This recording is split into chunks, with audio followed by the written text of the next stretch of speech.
Welcome, ladies and ghouls, to Horror Movie Madness Marathon Month. This time I'm going to be talking about Summer of '84. This one is a bit of a mystery horror film, and honestly, the best way I can think to describe it is Stranger Things meets Disturbia. It takes place in a quiet suburban setting in the small town of Ipswich, Oregon. The area around the town has been stalked by a serial killer called the Cape May Killer for the last 10 years. So far, 13 teenage boys have gone missing, and the killer is still at large. The main character, a 15-year-old boy named Davey, begins to suspect that his police officer neighbor named Wayne Mackey is the culprit. Mackey is well liked in the community, but Davey notices enough odd details about him to suspect otherwise. He enlists the help of his buddies, and together they spy on Mackey and track his routine, uncovering more suspicious details along the way. Eventually, Davey decides to go to his parents with their findings, and of course, they don't believe him. That's pretty much how this whole film goes. Davey is convinced he knows the truth, but no one believes it, so it's up to him to prove it. As usual, I'm not going to give away anything because I don't want to ruin it if you haven't seen it. I will say that this movie wasn't particularly scary, however it has its moments. At one point I thought the movie was over, but oh no, it wasn't, and had a disturbing ending that I wasn't expecting. There's a cliffhanger too, which suggests that there could be a sequel, but it doesn't really need one. It would be nice to know if it ever gets resolved, and there definitely is enough there for a second movie, but the tension generated by the ending is good enough in its own right. The film focuses more on the suspense as the boys work to unravel the mystery. I did very much enjoy the whole thing and found it very entertaining. It keeps you in the dark, just like the main character, wondering if Davey's neighbor really could be a serial killer or if it's just his imagination running away with him. A lot of the evidence that Davey and his friends find isn't very convincing, and it almost feels like the movie was written that way intentionally to throw us off. When I watched it, I was always questioning it all, and it kind of makes you feel like you're of the same mind as everyone else, and that Davey may not really be onto something real. But you just have to wait until the end to find out. In one scene, there's a Polybius arcade cabinet in the background, which I thought was a fun Easter egg. For anyone who's not familiar, the Polybius arcade game is a video game urban legend. According to the legend, these arcade machines began showing up around Portland, Oregon in 1981 and were supposedly part of some kind of government experiment.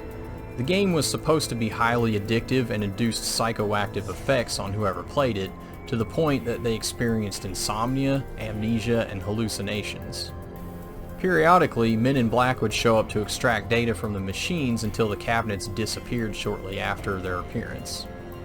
There's never been any solid evidence that this was ever a real thing, and most likely it's a hoax, but it's still fun to think about, and I thought it was funny to see it in the film. I enjoyed the setting of the movie. It harkens back to a time when kids were kids. There were no smartphones like we have today, and kids played outside all over the neighborhood. In the movie, they're always playing a game called Manhunt, which is basically hide and seek or flashlight tag, and they use this throughout as an excuse to go into Mackey's yard to investigate. It looks like a lot of fun, but you probably wouldn't see anyone doing that nowadays. The movie really gets you thinking about the concept of safety in your environment.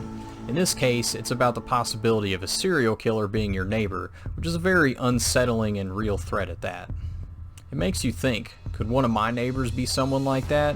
What would I do if I noticed some disturbing behavior? What if it's a cop? I mean, how do you handle that? It's creepy to think about, and I think that's where this film's real horror comes from. I said at the beginning that I described this film as Stranger Things meets Disturbia. That's because it meshes the idea of a neighbor being a serial killer with the new retro 80s feel of Stranger Things and its trope of having a group of young boys as the heroes. While Disturbia technically fits the main idea better, my first thought was actually Fright Night.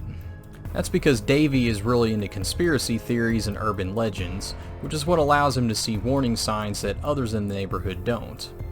This is similar to Charlie in Fright Night, who is really into horror and monster movies, and is also able to recognize a vampire next door when nobody else does. In both movies, they try to convince adults of what they found and are shrugged off.